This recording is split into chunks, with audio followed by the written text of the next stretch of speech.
Assalamualaikum warahmatullahi wabarakatuh. Ketemu lagi dengan saya Pandu Opol. Oke, alhamdulillah di video hari ini kita akan membahas cara memilih karyawan laundry. Ya nggak laundry aja ya, mungkin karyawan yang lain ya. Hal yang terpenting untuk memilih karyawan itu cuma satu. Kuncinya cuma satu. Jadi nggak banyak ya. Ada yang 5, 4 kriterianya. Cuma satu kuncinya, yaitu attitude. Attitude, ATTTUDE.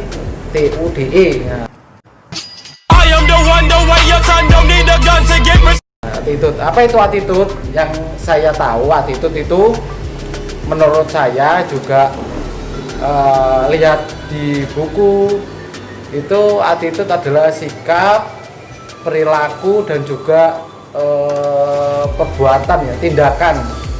Jadi attitude itu terbagi, ada dua, attitude yang baik juga attitude yang buruk.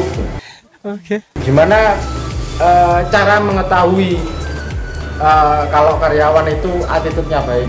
Nah, jadi dari alur mungkin kita mencari lowongan ya, mungkin bisa di medsos mencari lowongan pekerjaan dengan kriteria yang sudah kita tulis. Mungkin bisa ditempel di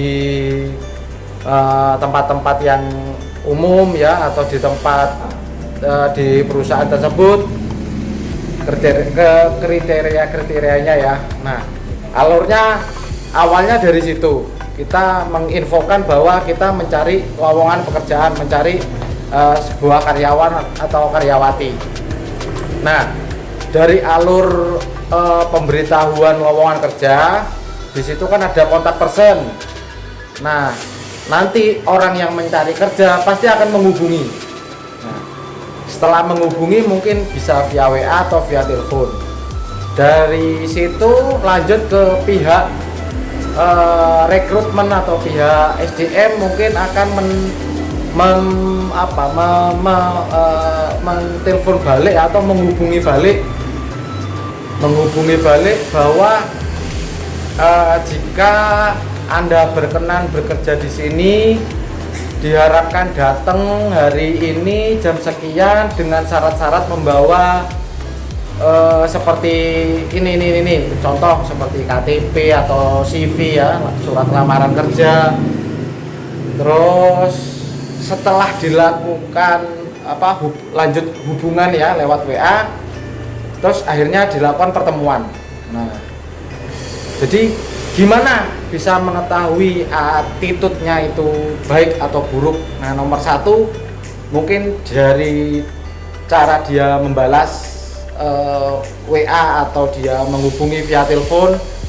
Itu kita tahu nomor satu itu sopan santun, mungkin dengan berucapkan salam, assalamualaikum atau selamat pagi, itu nomor satu ya. Iya. Etikanya lah ya. Terus yang kedua mungkin dia mohon maaf, apa betul di perusahaan tersebut lagi membutuhkan karyawan. Nah, seperti itu. Itu salah satu untuk mengetahui attitude karyawan tersebut baik. Kalau sudah ada yang balas, Pak Bos butuh orang kerja, nah itu sudah, gue jadi ngeri anjing, repot. SDM-nya sudah zaman jahiliyah itu ya. Atau enggak setelah gitu gajinya berapa? Nah, belum kerja sudah tanya gaji, itu yang paling gemes itu. Padahal dia belum menunjukkan skill, belum menunjukkan kemampuannya, dia bisa apa, kok langsung tanya gaji gitu. Itu yang miris ya. Mungkin di kebanyakan ya SDM yang saya tahu seperti itu. Yang saya tahu ya, mungkin enggak tahu yang sobat-sobat Optimum, sobat Ompol ini gimana pengalamannya ya untuk menerima karyawan.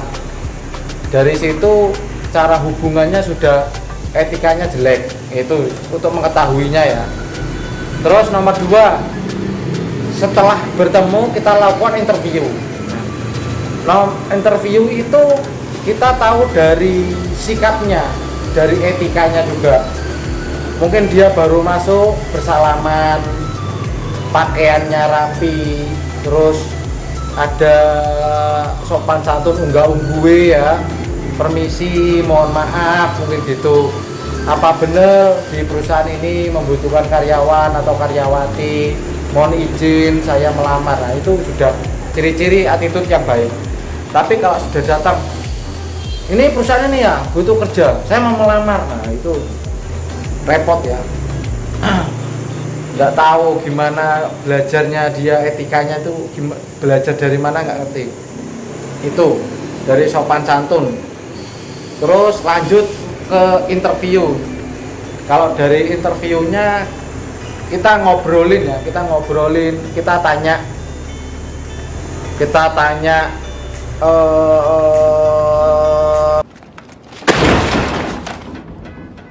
latar belakang ya. Lanjut, itu yang nomor 3, latar belakangnya. Latar belakang, pernah kerja di mana, terus rumahnya di mana, pengalamannya seperti apa, pernah kerja di mana saja, terus skill apa yang dia punya, gitu. Latar belakang. Setelah latar belakang, lanjut ini job disk. Kita ngomongin job disknya kerja. Nah, job disknya kerja, terus dari situ kita bisa mengetahui ya, kalau orang yang diinterview itu kalau tidak memperhatikan kita itu salah satunya dari matanya itu kemana-mana, tidak memperhatikan kita. Satu, gerak-gerik tubuhnya. Jadi gerak-gerik tubuhnya dia itu aja, kalau kita lagi ngomong dia itu ada aja yang ini, yang gini, yang gerak gini gitu.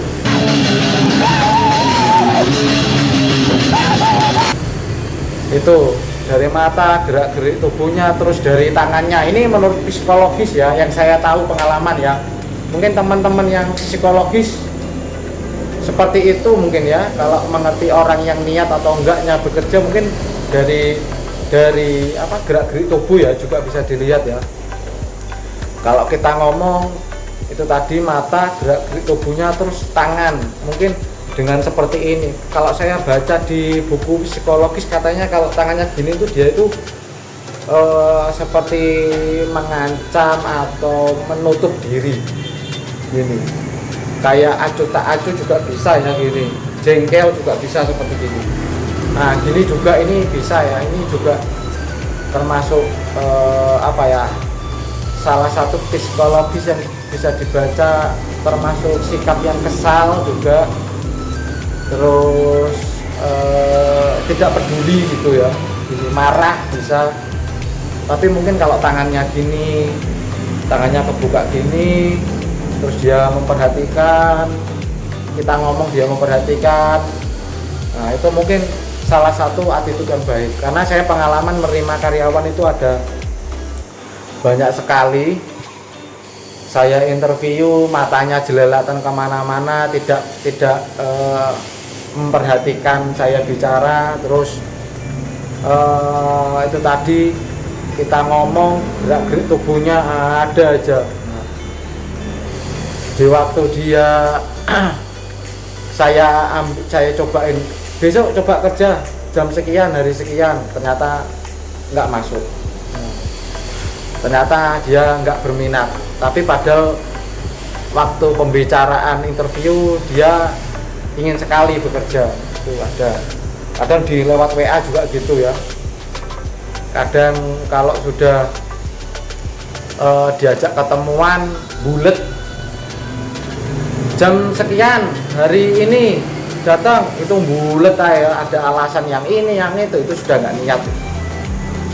Terus di waktu, Pak mohon maaf, dia yang malah nego, maunya jam segini, kok kan yang butuh dia, yang cari kerja dia, kenapa dia yang nggak menyesuaikan, kan gitu. Padahal kita ketemu interviewnya juga nggak lama, mentok mungkin 1 jam 2 jam gitu.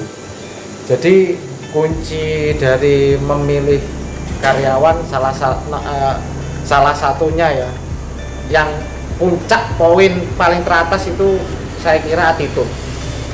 Jadi nanti kalau sudah attitude-nya baik, Mungkin skillnya belum bisa, kita asah dari sana, kita asah, kita motivasi agar kemampuan skillnya bisa maksimal gitu. Kalau sudah attitude baik kan merasa gini, oh ya kalau saya ini kerja ikut orang berarti saya itu harus seperti ini, saya harus seperti ini. Oh ya kalau saya tidak melakukan ini nanti akan terjadi hal buruk. Nah gitu, karena sudah bermindset attitude-nya baik ya, dia gitu.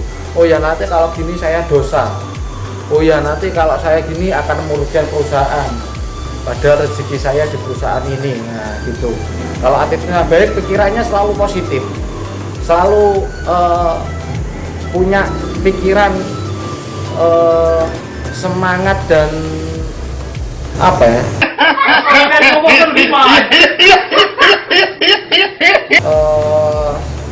selalu mengedepankan ingat dosa gitu loh, ingat dosa, ingat hal yang buruk gitu loh. Itu attitude. Nanti lanjut, kalau skillnya dia nggak bisa ya itu tadi, dimotivasi, kita motivasi, kita asah skillnya. Nah kalau sudah attitude-nya baik, skillnya baik, kita bisa jadikan dia di kedudukan yang paling baik ya, paling atas, atau kita bisa jadikan dia partner kerja. Nah itu, atau juga bisa kita berikan reward. Nah itu salah satunya. Jadi biar dia juga ada rasa memiliki, juga dia ada rasa bangga gitu. Mungkin itu aja dari saya, tips cara memilih karyawan.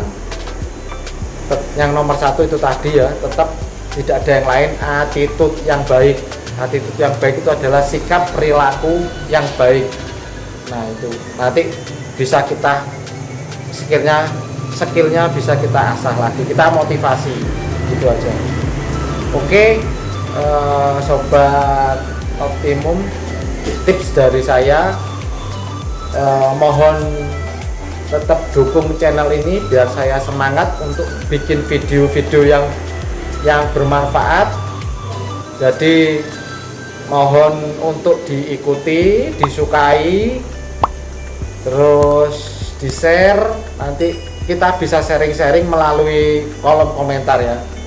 Oke, itu aja dari saya. Salam mental juara, salam cerah. Assalamualaikum warahmatullahi wabarakatuh.